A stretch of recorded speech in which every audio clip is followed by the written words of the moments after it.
ఆఫ్లైన్లో 40 నుంచి 50 వేల మధ్య ప్రైస్ రేంజ్లో ప్రజెంట్ ఎక్కువగా సేల్ అయ్యే ఫోన్ Vivo V40 Pro. అసలు ఈ ఫోన్లో కొనేంత ఏముంది, ఆఫ్లైన్లో ఎందుకు ఎక్కువ కొంటున్నారు, అసలు ఏ ప్రైస్ రేంజ్లో కొనొచ్చు, నా ఎక్స్పీరియన్స్ గురించి ఈ వీడియోలో మాట్లాడుకుందాం. ఆలోచించకుండా మొదలెడదాం. అండ్ అన్బాక్సింగ్ వీడియో నేను సపరేట్గా చేయలేదు కాబట్టి ఒకవేళ స్పెసిఫికేషన్స్ మీకు ఐడియా లేకపోతే స్క్రీన్పై చూడండి.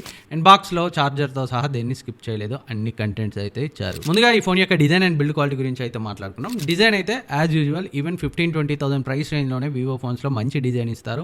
అలాంటిది వి సిరీస్కి సంబంధించి చెప్పాల్సిన అవసరం లేదు, చాలా మంచి ప్రీమియం డిజైన్తో అయితే వస్తుంది. So and in hand feel కూడా చాలా బాగుంది అండ్ వెయిట్ డిస్ట్రిబ్యూషన్ కూడా ఎక్సలెంట్గా ఉంది. అండ్ బిల్డ్ క్వాలిటీ విషయానికి వస్తే మాత్రం బిల్డ్ క్వాలిటీ కొంచెం బెటర్గా ఉండాల్సింది. ఫ్రంట్ అండ్ బ్యాక్ మనకి గ్లాస్ బాడీతోటే వస్తుంది. ఫ్రంట్ మనకి వీళ్ళు స్కాట్ సెన్సేషన్ గ్లాస్నే యూజ్ చేశారు. గొరిల్లా గ్లాస్, విక్టస్ ప్లస్ ఇవైతే చాలా ఈవెన్ 20,000 ప్రైస్ రేంజ్లో చాలా బ్రాండ్స్ అయితే యూజ్ చేస్తున్నాయి. సో వీళ్ళు గొరిల్లా గ్లాస్ విక్టస్ ప్రొటెక్షన్కి వెళ్తే ఇంకా బాగుండేదని అయితే అనిపించింది. ఓవరాల్గా డిజైన్ బాగున్నప్పటికీ బిల్డ్ క్వాలిటీ పరంగా ఇంకొంచెం బెటర్గా ఉండాల్సింది. ఒకవేళ మీరు ఈ మొబైల్ కొంటే మంచి ప్రొటెక్షన్ అయితే యూజ్ చేయండి. కొంచెం ఫ్రగైల్గానే అనిపిస్తుంది డిస్ప్లే, జాగ్రత్తగా ఉండడం అయితే బెటర్. అండ్ ఇందులో డిస్ప్లే అయితే ఎక్సలెంట్గా ఉంది. 1.5K రెజల్యూషన్ ఉన్న 120Hz రిఫ్రెష్ రేట్ AMOLED ప్యానల్తో అయితే వస్తుంది. డిస్ప్లే ఎక్సలెంట్గా ఉంది, వ్యూయింగ్ యాంగిల్స్ బాగున్నాయి, కలర్ ప్రొడక్షన్ బాగుంది. అండ్ పీక్ బ్రైట్నెస్ 4500 నిట్స్ వరకు అయితే వెళ్తుందని బ్రాండ్ చెప్తుంది. అది కేవలం HDR కంటెంట్ చూసేటప్పుడు అయితే వెళ్తుంది. అండ్ నార్మల్ HBM అయితే 2000 నిట్స్ వరకు అయితే వెళ్తుంది. సో నెంబర్స్ పక్కన పెడితే అవుట్డోర్ విజిబిలిటీ మాత్రం చాలా బాగుంది. సో ఎలాంటి ఇష్యూస్ అయితే లేవు, డీసెంట్గానే ఉంది. మరి ఎక్సలెంట్ ఏం కాదు ఈ ప్రైస్ రేంజ్లో, but okay. And wide wide L1 certification ఉంది. అమెజాన్ ప్రైమ్, హాట్స్టార్ ఎలాంటి ఇష్యూస్ లేకుండా HD కంటెంట్ అయితే చూడొచ్చు. అండ్ నెట్ఫ్లిక్స్లో కూడా HDR సపోర్ట్ ఉంది. అండ్ చాలా మొబైల్స్ని 4K HDR ప్లేబ్యాక్ అయితే అంత స్మూత్గా ఉండట్లేదు, బట్ వీళ్ళు తెచ్చిన ప్రైస్కి అయితే జస్టిఫై అయితే చేశారు.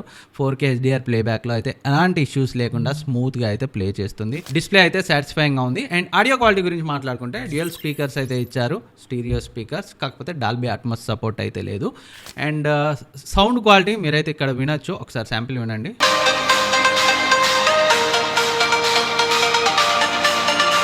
సౌండ్ క్వాలిటీ పర్లేదు, బట్ ఇంకొంచెం బెటర్గా ఉంటే బాగుండి అనిపించింది వీళ్ళు తీసుకొచ్చిన ప్రైస్ రేంజ్కి. అండ్ పర్ఫార్మెన్స్ గురించి మాట్లాడుకుంటే MediaTek Dimensity 9200 ప్లస్ ప్రాసెసర్ని అయితే యూజ్ చేశారు. 4nm chipset, TSMC manufacture chipset. So around 1.5 million అయితే స్కోర్ చేసింది. అండ్ చాలామంది MediaTek అనగానే గేమింగ్కి పనికిరావు అలా అయితే రకరకాలుగా అనుకుంటారు. And ISP image signal processor కూడా బాగుండదు అని అయితే అనుకుంటారు, బట్ అది వాడిన వాళ్ళకే అర్థమవుతుంది. ఈ మధ్య కాలంలో మెయిన్గా వచ్చే MediaTek ప్రాసెసర్స్ మాత్రం చాలా బాగుంటుంది, అబౌట్ 20,000 ప్రైస్ రేంజ్లో. అండ్ ఇంకా బిలో అయితే కొన్ని ఇంకా సో సరిగా ఆప్టిమైజ్ చేయాల్సిన అవసరం ఉంది, బట్ అబౌట్ 20,000 ప్రైస్ రేంజ్లో వచ్చే MediaTek చిప్సెట్స్ అన్నీ కూడా చాలా బాగుంటున్నాయి. అండ్ ఈ Dimensity 9200 ప్లస్ కూడా ఎక్సలెంట్గా ఉంది, ఎలాంటి ఇష్యూస్ లేవు. దీన్ని చెప్పాలంటే స్నాప్డ్రాగన్ 8 Gen 2తో అయితే మనం కంపేర్ చేయొచ్చు పర్ఫార్మెన్స్ పరంగా. అండ్ గేమింగ్ కూడా చాలా బాగా హ్యాండిల్ చేస్తుంది. బట్ మెయిన్ డెడికేటెడ్ గేమింగ్ మొబైల్గా అయితే వాళ్ళు తీసుకురాలేదు, కెమెరా సెంట్రిక్ ఫోన్గా తీసుకొచ్చారు కాబట్టి ఎలాంటి కూలింగ్ సిస్టమ్ను వాళ్ళు వాడినట్లయితే చెప్పలేదు. సో బట్ ఈజీగా 1 or 2 hours అయితే మీరు ఎలాంటి ఇష్యూస్ లేకుండా గేమింగ్ చేసుకోవచ్చు కంటిన్యూస్గా. ఇంకా అంత దాటితే మాత్రం సో కొంచెం వామ్ అవ్వడం అలాంటివి అయితే, థ్రోట్లు అవ్వడం అలాంటివి అయితే నోటీస్ చేస్తారు. Otherwise even though heavy user కూడా ఎలాంటి ఇష్యూస్ లేకుండా వాడుకోవచ్చు. పర్ఫార్మెన్స్ అయితే ఎక్సలెంట్గా ఉంది రియల్ లైఫ్ యూసేజ్లో. అండ్ LPDDR5X ర్యామ్తో రావడం, UFS 3.1 స్టోరేజ్తో రావడం వల్ల యాప్స్ ఓపెన్ అయ్యేటప్పుడు, క్లోజ్ అయ్యేటప్పుడు రీడింగ్ అండ్ రైటింగ్ స్పీడ్స్ అన్నీ కూడా చాలా బాగున్నాయి, ఎలాంటి ఇష్యూస్ లేవు. యానిమేషన్స్ కూడా చాలా స్మూత్గా ఫ్లూయిడ్గా ఉన్నాయి. అండ్ కాకపోతే వీళ్ళు తెచ్చిన ఈ ప్రైస్ రేంజ్లో ఇప్పుడైతే వీళ్ళు పెట్టిన ప్రైస్ 50,000. ఆఫ్కోర్స్ తక్కువలోనే వస్తుంది, ఎలా ఏంటి అనేది నేను ముందు చెప్తా. వీళ్ళు USB 2.0 పోర్ట్ని అయితే యూజ్ చేశారు. USB 3.0 పోర్ట్ వాడితే డేటా ట్రాన్స్ఫర్స్ బాగుండేవి. కొంతమంది ఎల్గాటో కనెక్ట్ చేసి స్ట్రీమింగ్ చేస్తారు కదా, అలాంటి వాళ్ళకైతే హెల్ప్ అయ్యేది. బట్ 50,000 వీళ్ళు పెట్టిన ప్రైస్కి USB 3.0 పోర్ట్ని అయితే వాడాల్సింది ఉండే, బట్ USB 2.0 పోర్ట్ తోటే వస్తుంది. నేను UFS అనట్లేదు, ఈ టైప్ సి USB పోర్ట్ గురించి మాట్లాడుతున్నాను. కొంతమంది అది UFS 3.1 నువ్వు USB 2.0 అన్నావు అని మళ్ళీ నాకే కింద కమెంట్ సెక్షన్లో లెక్చర్స్ ఇస్తారు, అలాంటి వాళ్ళ కోసం అయితే చెప్తున్నాను. సో అది USB 3.0 వాడితే అయితే ఇంకా బాగుండేది. అండ్ నెక్స్ట్ ఈ మొబైల్ యొక్క మెయిన్ USP, సో వాళ్ళు మెయిన్గా V సిరీస్లో ఎక్కువ ఫోకస్ చేసేది కెమెరాస్. సో కెమెరాస్ గురించి అయితే మాట్లాడుకున్నాం. Back side 50MP main sensor, Sony IMX 921 f1.9 అపర్చూర్తో వస్తుంది, 50 MP ultra wide angle lens, f2.0 అపర్చూర్తో 50 MP 2x telephoto lens, IMX816 sensor, f1.9 అపర్చూర్తో వస్తుంది. అండ్ ఫ్రంట్ మనకి 50 MP రెజల్యూషన్తో f2.0 కెమెరా అయితే ఉంటుంది. మొత్తం అన్నీ కూడా జ్యూస్ లెన్స్నే వీళ్ళు యూజ్ చేశారు, జ్యూస్ కొలాబరేషన్తో వస్తుంది. కోర్స్ నాకు ఇప్పటికీ ఉంది Vivo X100 Pro. So Zeiss కొలాబరేషన్తో అంతకుముందు X90 Pro రివ్యూ కూడా చేశాను, అది నాకు సాటిస్ఫైయింగ్ అనిపించింది. అండ్ ఆ తర్వాత వచ్చిన X100 Pro అయితే నాకు one of the favourite camera 2024లో వచ్చిన మొబైల్స్ అన్నింటిలో. అండ్ ఇది కూడా ఈ ప్రైస్ రేంజ్లో చాలా ఇంప్రెస్ చేసింది. సో నేను మెయిన్ సెన్సార్తో చాలా శాంపిల్స్ అయితే తీశాను. సో కలర్స్ బాగున్నాయి, డీటెయిల్స్ బాగున్నాయి, షార్ప్గా ఉన్నాయి, అండ్ డైనామిక్ రేంజ్ కూడా ఎక్సలెంట్గా ఉంది. అండ్ నెక్స్ట్ పోర్ట్రేట్స్కి వెళ్తే పోర్ట్రేట్స్ యాజ్ యూజువల్ ఎక్సలెంట్గా ఉన్నాయి. సేమ్ నాకు Vivo X100 Pro range performance పోర్ట్రేట్స్లో కూడా కనబడింది. సో స్కిన్ టోన్స్ బాగున్నాయి, ఎడ్జ్ డిటెక్షన్ బాగుంది. అండ్ ఈ జ్యూస్లో చాలా పోర్ట్రేట్ స్టైల్స్ అయితే ఉన్నాయి, లైక్ ప్లానర్, బెటర్. సో చాలా కస్టమైజేషన్స్ అయితే మీకు నచ్చిన స్టైల్లో అయితే తీసుకోవచ్చు. అండ్ అంతేకాకుండా డిఫరెంట్ ఫోకల్ లెంత్లో మీరు పోర్ట్రేట్స్ తీసుకోవచ్చు, 25mm, 50mm, 80mm, 100mm. నా సజెషన్ ఏంటంటే మీరు పోర్ట్రేట్స్ తీస్తే ఇది 2x ఆప్టికల్ లెన్స్ కాబట్టి 50mmలో తీయండి, మంచి రిజల్ట్ అయితే వస్తుంది. లైటింగ్ ఎక్కువ ఉన్నప్పుడు, లైటింగ్ తక్కువ ఉన్నప్పుడు మాత్రం 1x లేదా 25mm పోర్ట్రేట్స్కి వెళ్ళండి. బట్ డే టైంలో 50mm తీయండి. మీరు 85mm, 100mmకి వెళ్తే సో 2x లెన్స్ అయి జూమ్ అయి క్రాప్ అయి తీస్తుంది కాబట్టి డీటెయిల్స్ అంతగా ఉండవు. అండ్ 50mm టెలిఫోటో లెన్స్ అయితే నేను ఎక్కువ పోర్ట్రేట్స్కే వాడతాను, చాలా మంచి రిజల్ట్ వచ్చింది. నార్మల్గా 2xలో అయితే నేను ఎక్కువ ఫొటోస్ తీయను. సో బట్ స్టిల్ మంచి డీటెయిల్స్ ఉన్నాయి. ఈవెన్ నాన్ పోర్ట్రేట్ షాట్స్ కూడా 2x రెజల్యూషన్లో తీసినప్పుడు. And 50mm ultra wide angle lens కూడా చాలా మంచి రిజల్ట్స్ అయితే వస్తున్నాయి. సో కలర్ షిఫ్ట్ అయితే పెద్ద డిఫరెన్స్ అయితే లేదు, కొంచెం ఉంది బట్ హ్యూజ్ డిఫరెన్స్ అయితే లేదు. మంచి డీటెయిల్స్ తోటి ఇమేజెస్ అయితే వస్తున్నాయి. అండ్ ఫ్రంట్ కెమెరా విషయానికి వస్తే ఫ్రంట్ కెమెరాలో మనం సో వైడ్లో తీసుకోవచ్చు, 1xలో తీసుకోవచ్చు, 2xలో కూడా తీసుకోవచ్చు. So in sensor crop, in sensor wide అయితే ఉంది. సో మల్టిపుల్ ఆప్షన్స్ ఉండడం అయితే మంచి, చాలా వైడ్ ఉంది ఫ్రంట్ కెమెరా అయితే, మీరు ఇక్కడ చూడొచ్చు శాంపిల్స్లో.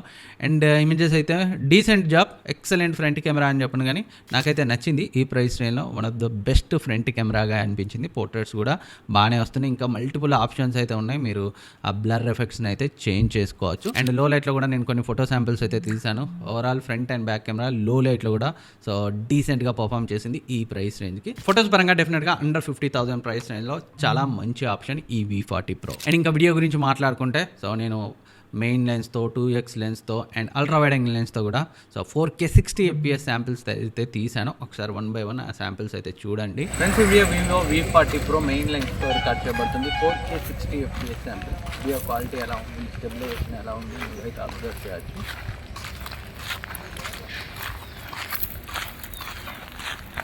ఇది ultra wide angle lens record చేయబడుతుంది 4K 60 FPS శాంపిల్. చాలా బ్రాండ్స్ 4K 60 FPS సపోర్ట్ అయితే ultra wide angle lens. So ఇందులో అయితే ఉంది. ఇది Vivo V40 Pro telephoto lens record చేయబడుతుంది 2x శాంపిల్. వీడియో క్వాలిటీ ఎలా ఉంది, ఆప్టికల్ జూమే 50mm లెన్స్ అయితే, డిజిటల్ అయితే కాదు. సో చూసారు కదా, సో డీసెంట్ జాబ్, చాలా బాగా పర్ఫామ్ చేసింది. వీడియో మెయిన్గా నాకు main lens and ultra wide angle lens యొక్క వీడియో క్వాలిటీ అయితే బాగా నచ్చింది. సో 2x లెన్స్ అయితే అంత ఊహించినంత అయితే లేదు, వాటితో కంపేర్ చేస్తే వెనకబడిందని అయితే చెప్పొచ్చు. ఓవరాల్గా వీడియో క్వాలిటీ బాగుంది. అండ్ 4K 60 FPS కాబట్టి సో మీకు కొంచెం స్టెబిలైజేషన్ తక్కువ అనిపించవచ్చు, బట్ 4K 30 FPSలో ఇంకొంచెం స్టెబిలైజ్డ్గా ఫుటేజ్ అయితే వస్తుంది. సో ఈవెన్ వీడియోకి కూడా యూజ్ చేయొచ్చు. అండ్ ఇందులో సినిమాటిక్ వీడియో 1080p 30 FPS వరకు అయితే మనం రికార్డ్ చేయొచ్చు. సో ఆ శాంపిల్స్ను కూడా చూడండి, normal cinematic and cinematic juice video sample కూడా రెండు చూడండి. ఇది V40 Pro juice cinematic bokeh video sample. Video quality ఎలా ఉంది అంటే మనకి సినిమాటిక్ డెప్త్ ఎఫెక్ట్ అయితే ఇస్తుంది, పోర్ట్రేట్ వీడియో అని అయితే చెప్పవచ్చు. అండ్ ఇది జ్యూస్ కొలాబరేషన్ కాబట్టి జ్యూస్ సినిమాటిక్ బొకే వీడియో అని అయితే వాళ్ళు పిలుస్తున్నారు. ఇంకోటి న్యాచురల్ బొకే శాంపిల్ కూడా తర్వాత చూద్దాం. అండ్ ఇది ఎలా ఉంది, ఈ ఫుటేజ్ మీకు ఎలా అనిపించింది కమెంట్ చేయండి. అండ్ ఇది Vivo V40 Pro natural bokeh video, portrait video అనేది చెప్పచ్చు. చాలా లక్స్ అయితే ఉన్నాయి బిల్ట్ ఇన్ డిఫాల్ట్గా, మీరు డిఫరెంట్ ఫిల్టర్స్తో పోర్ట్రేట్ వీడియోని అయితే తీసుకోవచ్చు. అండ్ ఇది ఒక వన్ ఆఫ్ ద ఫిల్టర్ ఉన్నాం, ఇట్లా ఒక ఫిల్టర్ వేసి అయితే చేసింది. అండ్ క్వాలిటీ ఎలా అనిపించింది, ఫుటేజ్ ఎలా ఉంది అనేది అయితే కమెంట్. సో చూసారు కదా, రెండు కూడా క్వాలిటీ అయితే చాలా బాగుంది. అండ్ సినిమాటిక్ జ్యూస్ పోర్ట్రేట్ వీడియోలో మనం లట్స్ని డైరెక్ట్గా అప్లై చేసి అయితే తీసుకోవచ్చు. సో క్వాలిటీ అయితే బాగా వస్తుంది. ఎవరైతే చాలామంది రీల్స్కి దానికి వాడుతుంటారు కదా, అలాంటి వాళ్ళకైతే చాలా యూజ్ అవుతుంది. నాకు బాగా నచ్చింది. ఇంకా 4K వరకే రెజల్యూషన్ ఉంటే ఈ సినిమాటిక్ వీడియోలో ఇంకా బాగుండేది. బట్ 1080p 30 FPS వరకే. అండ్ ఫ్రంట్ వీడియో గురించి మాట్లాడుకుంటే చాలా బాగా వస్తుంది. బట్ ఇంకొంచెం స్టెబిలైజ్డ్గా వస్తే బాగుండి అనిపించింది. బట్ 1080pకి షిఫ్ట్ అయితే కొంచెం ఫుటేజ్ అయితే స్టెబిలైజ్డ్గా వస్తుంది. ఈఐఎస్ బాగా వర్క్ అవుతుంది. అండ్ ఫ్రంట్ కెమెరాతో కూడా మనం ఈ cinematic bokeh video, Zeiss portrait video ఇలాంటివి అయితే తీసుకోవచ్చు. శాంపిల్స్ని అయితే ఒకసారి మీరు స్క్రీన్పై అయితే చూడండి. ఇది Vivo V40 Pro front camera నుంచి రికార్డ్ చేయబడుతుంది. 4K 60 FPS sample. And stabilisation ఎలా ఉంది, వీడియో క్వాలిటీ ఎలా ఉంది అనేది అయితే మీరు చెక్ చేయొచ్చు. అండ్ మనం ఇందులో ఇంకొంచెం వైడ్కి కూడా స్విచ్ అవ్వచ్చు రికార్డ్ అయ్యేటప్పుడు. సో ఇట్లా. అండ్ నెక్స్ట్ ఇది cinematic front camera video sample. బిల్టిన్గా ఉన్న లట్స్లో ఒక లట్తో అయితే నేను రికార్డ్ చేస్తున్నాను. ఇట్లా మల్టిపుల్ లట్స్ అయితే ఉన్నాయి. డైరెక్ట్గా మీకు ఎడిటెడ్ కలర్ గ్రేడెడ్ ఫుటేజ్ అయితే మీకు రికార్డ్ చేయొచ్చు. సేమ్ బ్యాక్ కెమెరా లాగే ఈ సినిమాటిక్ వీడియో ఫ్రంట్ కెమెరాతో మనం 1080p 30 FPS వరకే రికార్డ్ చేయొచ్చు. అండ్ ఇందులో కూడా మనం డైరెక్ట్గా లట్స్ని అప్లై చేయొచ్చు అయితే వీడియో తీసుకోవచ్చు. ఓవరాల్గా V40 Pro అండర్ 50,000 ప్రైస్ రేంజ్లో చాలా మంచి కెమెరా ఫోన్. ఇంకొకటి 6 ఆప్షన్స్ ఉన్నాయి. బట్ వాటితో కంపేర్ చేస్తే ఇది ఎందుకు ముందు ఉంటుంది అనేది మనం నెక్స్ట్ అయితే మాట్లాడుకున్నాం. అండ్ నెక్స్ట్ బ్యాటరీ గురించి మాట్లాడుకుంటే 5500 mAh బ్యాటరీతో వస్తుంది. 80 వాట్ ఫ్లాష్ ఛార్జింగ్ సపోర్ట్, బాక్స్లోనే ఛార్జర్ ఇస్తారు. అండ్ ఈజీగా more than a day heavy యూజర్కి అయితే 1 డే బ్యాటరీ లైఫ్ అయితే వస్తుంది. ఎలాంటి కంప్లైంట్స్ లేవు. అండ్ కాల్ క్వాలిటీ బాగుంది. సిగ్నల్ రిసెప్షన్ విషయంలో కూడా ఎలాంటి ఇష్యూస్ లేవు. అండ్ 5G బ్యాండ్స్ అయితే వస్తాయి. 5G స్పీడ్స్ కూడా బాగున్నాయి. అండ్ వివో డైలర్ తోటే వస్తుంది. డైరెక్ట్గా కాల్ని ఎలాంటి అనౌన్స్మెంట్ లేకుండా మీరు రికార్డ్ చేసుకోవచ్చు. చాలా మందికి ఇది యూజ్ అవుతుంది. అండ్ సాఫ్ట్వేర్ గురించి మాట్లాడుకుంటే Android 14 ఫన్ టచ్ OS 14తో వస్తుంది. 3+4 years అప్డేట్స్ ఇస్తారు. సో వీళ్ళు 4+5 years అప్డేట్స్ ఇస్తే ఇంకా బాగుండేది. అండ్ AI స్మూత్గా ఉంది. అండ్ ఫన్ టచ్ OS ఇంతకు ముందుతో కంపేర్ చేస్తే చాలా ఇంప్రూవ్ అయింది. కాకపోతే ఈ బ్లోట్వేర్ ఈ ప్రైస్ రేంజ్లో అయినా వీళ్ళు పక్కన పెడితే బాగుండేది. బ్లోట్వేర్ అయితే ఉంది. And additional features like app lock, app hide, split screen, app clone ఇవన్నీ ఉన్నాయి. అండ్ కాన్స్ గురించి మాట్లాడుకుంటే సో నేను స్టార్టింగ్లో చెప్పినట్టు సో స్టీరియో స్పీకర్స్ ఇంకొంచెం బెటర్గా పర్ఫామ్ చేయాల్సింది ఈ ప్రైస్ రేంజ్కి. అండ్ బిల్డ్ క్వాలిటీ సో వీళ్ళు గొరిల్లా గ్లాస్ విక్టస్ ప్లస్ ప్రొటెక్షన్కి వెళ్తే బాగుంటుంది, అట్లీస్ట్ నెక్స్ట్ జనరేషన్లో అయినా. అండ్ మరొకటి అప్డేట్స్ 3+4 కాకుండా 4+5 years ఇస్తే బాగుంటుంది. And price, launch price of course వీళ్ళు పెట్టిన ప్రైస్కి ఇప్పుడు బయట తక్కువగా వస్తుంది. బట్ లాంచ్ ప్రైస్ అయితే 50,000 పెట్టారు. అది డెఫినెట్గా మల్టిపుల్ ఆప్షన్స్ ఉన్నాయి అక్కడికి వెళ్తే. సో ఇంకొంచెం తక్కువకి లాంచ్ చేయాలి అట్లీస్ట్ నెక్స్ట్ ఇయర్కైనా. బట్ వీళ్ళు అలా చేయరు. బట్ ఆఫ్లైన్లో మీరు సరిగ్గా వెతికితే ఆ లాంచ్ ప్రైస్కి తక్కువలోనే వస్తుంది. ప్రజెంట్ ఇప్పుడు నేనున్న టౌన్లో ఆఫ్లైన్ స్టోర్లో 42, 43, 44, 45 ఇలా స్టోర్ను బట్టి అయితే ఆ ప్రైస్ రేంజ్లో వస్తుంది. అండ్ లాంచ్ అయిన ఫస్ట్ వీకే నేను మా ఫ్రెండ్ కోసం అయితే తీసుకున్నాను. 42,000 ప్లస్ ఒక 1,000 రూపీస్ గిఫ్ట్ ఆఫ్లైన్ స్టోర్లో అయితే ఇచ్చారు. సో డెఫినెట్గా బిలో 45,000లో మంచి పర్ఫార్మెన్స్, మంచి డిస్ప్లే, మంచి ఎక్సలెంట్ కెమెరాస్ కావాలనుకుంటే వివో V40 Proని ఇప్పటికి కూడా కన్సిడర్ చేయవచ్చు. అండ్ మెయిన్గా ఈ V40 Pro ఆఫ్లైన్లో ఎక్కువ సేల్స్ అవ్వడానికి రీజన్ దీని యొక్క డిజైన్, దీని యొక్క కెమెరాస్. అండ్ చాలామంది బజాజ్ ఈఎంఐతో తీసుకునే వాళ్ళు ఉంటారు. సో ఇన్స్టెంట్గా ఆఫ్లైన్ స్టోర్లో అందుబాటులో ఉంటుంది కాబట్టి ఎక్కువ మంది దీనికైతే వెళ్తున్నారు. బట్ స్టిల్ ఇది ఆఫర్ చేస్తున్న బెనిఫిట్స్కి ఆ ప్రైస్ రేంజ్ 45,000 మంచి ఆప్షనే. సో మీరేమనుకుంటున్నారు ఈ ఫోన్కి సంబంధించి? ఇంకేమైనా డౌట్స్ ఉంటే కింద కమెంట్ సెక్షన్లో కమెంట్ చేయండి, నేనైతే రిప్లై ఇస్తాను. Thank you for watching. ఇప్పటివరకు సబ్స్క్రైబ్ చేసుకోకపోతే సబ్స్క్రైబ్ చేసుకొని పక్కనే ఉన్న బెల్ ఐకాన్ని యాక్టివేట్ చేసుకోండి. మళ్ళీ కలుద్దాం.